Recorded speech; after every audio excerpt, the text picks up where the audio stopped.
ಈ ಬಗ್ಗೆ ಹೆಚ್ಚಿನ ಡೀಟೇಲ್ ನೀಡೋದಕ್ಕೆ ನಮ್ಮ ಪ್ರತಿನಿಧಿ ಶಿವಕುಮಾರ್ ನೇರ ಸಂಪರ್ಕದಲ್ಲಿ. ಶಿವಕುಮಾರ್, ಅಲ್ಲಿಗೆ ದರ್ಶನ್ ಏನೋ ಯೋಚನೆ ಮಾಡಿದ್ರು ಕೋರ್ಟ್ ಮುಖಾಂತರ ಮನೆಯ ಊಟವನ್ನು ಪಡ್ಕೊಳ್ಬಹುದು ಅಂತ, ಅದು ಅಲ್ಲಿಗೆ ಸಿಗಲ್ಲ ಅಂತ ಆಯ್ತು. ಹಂಗಿದ್ರೆ ಕೋರ್ಟ್ ಮುಖಾಂತರ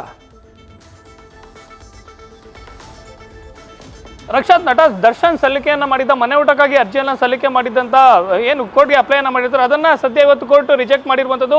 ಬೆಂಗಳೂರಿನ ಆರ್ಥಿಕ ಅಪರಾಧಗಳ ವಿಶೇಷ ನ್ಯಾಯಾಲಯ ನಟ ದರ್ಶನ್ ಸಲ್ಲಿಕೆಯನ್ನ ಮಾಡಿದಂತ ಅರ್ಜಿಯನ್ನ ರಿಜೆಕ್ಟ್ ಮಾಡಿರುವಂತದ್ದು. ದರ್ಶನ್ ಯಾವುದೇ ಮನೆ ಊಟದ ಅರ್ಜಿಗೆ ಸಲ್ಲಿಕೆಯನ್ನ ಮಾಡಿರ್ತಾರೆ ಅದನ್ನು ರಿಜೆಕ್ಟ್ ಮಾಡಿ ಎಂದಿನಂತೆ ಸಾಮಾನ್ಯ ಎಲ್ಲ ಸಜಾಬಂದಿಗಳು ಹಾಗೂ ವಿಚಾರಣಾಧೀನ ಕೈದಿಗಳು ಏನಿರ್ತಾರೆ ಅವ್ರಿಗೆ ನೀಡುವಂತಹ ಊಟವನ್ನೇ ನಟ ದರ್ಶನ್ಗೆ ಮುಂದುವರಿಕೆಯನ್ನು ಮಾಡಿರುವಂಥದ್ದು. ಪ್ರಮುಖವಾಗಿ ನಟ ದರ್ಶನ್ ಪರ ರಾಘವೇಂದ್ರ ಕಳೆದ ಜುಲೈ 22ನೇ ತಾರೀಕು ನಟ ದರ್ಶನ್ ಅವರು ಯಾಕಾಗಿ ಮನೆ ಊಟಕ್ಕಾಗಿ ಅರ್ಜಿಯನ್ನು ಸಲ್ಲಿಕೆಯನ್ನು ಮಾಡಿದ್ರು ಅಂತೇಳಿ ವಿಸ್ತಾರವಾಗಿ ಆ ಒಂದು ವಾದವನ್ನು ಕೂಡ ಮಂಡಿಸಿದ್ರು. ದರ್ಶನ್ ಅವ್ರಿಗೆ ಪ್ರಮುಖವಾಗಿ ಬೆನ್ನು ನೋವು ಹಾಗೂ ಅತಿಸಾರ ಬೇದಿಯಿಂದ ಬಳಲ್ತಿದ್ದಾರೆ, ಮನೆ ಊಟಕ್ಕಾಗಿ ಅವಕಾಶವನ್ನು ಕಲ್ಪಿಸ್ಕೊಡ್ಬೇಕು ಅಂತೇಳಿ ರಾಘವೇಂದ್ರ ಅವರು ಮನವರಿಕೆಯನ್ನು ಮಾಡಿದ್ರು. ಇದಕ್ಕೆ ಪ್ರತಿವಾದವನ್ನು ಮಾಡಿದಂಥ SPP ಪ್ರಮುಖವಾಗಿ ಕೋರ್ಟ್ನ ಮುಂದೆ ನಟ ದರ್ಶನ್ ಅವ್ರಿಗೆ ಯಾವುದೇ ಆರೋಗ್ಯ ಸಮಸ್ಯೆ ಇಲ್ಲ, ಈ ಬಗ್ಗೆ ಏನು ಮೆಡಿಕಲ್ ರಿಪೋರ್ಟ್ನಲ್ಲೂ ಕೂಡ ಸ್ಪಷ್ಟವಾಗಿದೆ. ಜೈಲಿನ ವೈದ್ಯರು ಕೂಡ ನಟ ದರ್ಶನ್ಗೆ ಮೆಡಿಕಲ್ ರಿಪೋರ್ಟನ್ನು ಮಾಡಿದ್ದಾರೆ. ದರ್ಶನ್ಗೆ ಬರೋಬ್ಬರಿ 3 ಬಾರಿ ಮೆಡಿಕಲ್ ಚೆಕಪ್ ಅನ್ನು ಮಾಡಿ ನ್ಯಾಯಾಲಯಕ್ಕೆ ಹಾಜರುಪಡಿಸುವಂಥ ಕೆಲಸವನ್ನು SPP ಕೂಡ ಮಾಡಿದ್ರು. ಪ್ರಮುಖವಾಗಿ ನಟ ದರ್ಶನ್ ಸೆಲೆಬ್ರಿಟಿ ಆಗಿರ್ಬೋದು, ಯಾರೇ ಆಗಿರ್ಬೋದು, ಕಾನೂನಿನ ಮುಂದೆ ಎಲ್ಲರೂ ಕೂಡ ಒಂದೇ.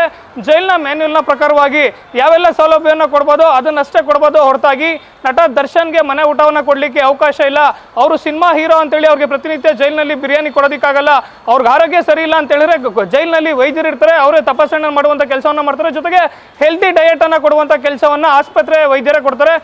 ಅಗತ್ಯವಾಗಿ ಏನಾದರೂ ಹೆಚ್ಚುವರಿ ಏನಾದರೂ ಆಹಾರ ಬೇಕಾದಂಥ ಸಂದರ್ಭದಲ್ಲಿ ಹೆಚ್ಚುವರಿ ಕ್ಯಾಲರಿ ಉಳ್ಳಂಥ ಆಹಾರವನ್ನು ಕೊಡುವಂಥ ಕೆಲಸವನ್ನು ಜೈಲಿನ ಆಸ್ಪತ್ರೆಯಲ್ಲಿ ಇರುವಂಥ ವೈದ್ಯರೇ ಕೊಡ್ತಾರೆ. ಯಾವುದೇ ಕಾರಣಕ್ಕೂ ನಟ ದರ್ಶನ್ಗೆ ಮನೆ ಊಟಕ್ಕಾಗಿ ಅವಕಾಶವನ್ನು ಕೊಡಬಾರ್ದು ಅಂತೇಳಿ SPP ವಾದವನ್ನು ಮಂಡನೆ ಮಾಡಿದ್ರು. ನಟ ದರ್ಶನ್ಗೆ ಏನಾದರೂ ಮನೆ ಊಟಕ್ಕೆ ಅವಕಾಶ ಕೊಟ್ಟಿದ್ದೆ ಅದರಲ್ಲಿ ಬೆಂಗಳೂರಿನ ಪರಪ್ಪನ ಅಗ್ರಹಾರದಲ್ಲಿ ಇತರ 5,000 ಜನ ಕೈದಿಗಳಿದ್ದಾರೆ.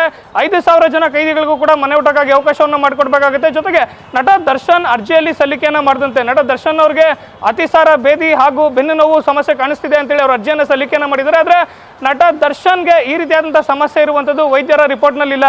ಅದು 3 ಬಾರಿ ನಟ ದರ್ಶನ್ಗೆ ಮೆಡಿಕಲ್ ಚೆಕಪ್ ಮಾಡಿದಂಥ ಸಂದರ್ಭದಲ್ಲೂ ಕೂಡ ಸಾಬೀತಾಗಿರುವಂಥದ್ದು. ನಟ ದರ್ಶನ್ ಅರ್ಜಿಯಲ್ಲಿ ಸಲ್ಲಿಕೆ ಮಾಡಿದಂತೆ ಅವ್ರಿಗೆ ಯಾವುದೇ ರೀತಿಯಾದಂಥ ಸಮಸ್ಯೆ ಇಲ್ಲ ಅಂತೇಳಿ ಆಸ್ಪತ್ರೆ ವೈದ್ಯರು ಕೂಡ ಕೋರ್ಟ್ಗೆ ಒಂದು ರಿಪೋರ್ಟನ್ನು ಕೂಡ ಸಲ್ಲಿಕೆಯನ್ನು ಮಾಡಿರ್ತಾರೆ. ಮತ್ತೊಂದು ಕಡೆ ನಟ ದರ್ಶನ್ ಅರೆಸ್ಟ್ ಆಗೋಕ್ಕಿಂತ ಮುಂಚಿತವಾಗಿ ಎಕ್ಸರ್ಸೈಸ್ ಅನ್ನು ಮಾಡ್ತಿರ್ತಾರೆ, ಜಿಮ್ಗೆ ಹೋಗ್ತಿರ್ತಾರೆ.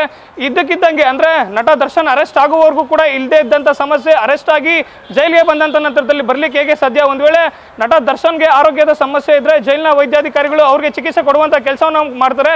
ನಟ ದರ್ಶನ್ಗೆ ಏನಾದರೂ ಅವರು ಹಿಂದೆ ಎಕ್ಸರ್ಸೈಸ್ ಮಾಡ್ತಿರೋದ್ರ ಹಿನ್ನೆಲೆಯಲ್ಲಿ ಅವ್ರಿಗೆ ಹೆಚ್ಚುವರಿ ಕ್ಯಾಲೋರಿ ಆಹಾರ ಬೇಕಾದಂಥ ಸಂದರ್ಭದಲ್ಲಿ ಜೈಲಿನಾಧಿಕಾರಿಗಳು ಅದನ್ನು ವ್ಯವಸ್ಥೆ ಮಾಡ್ತಾರೆ.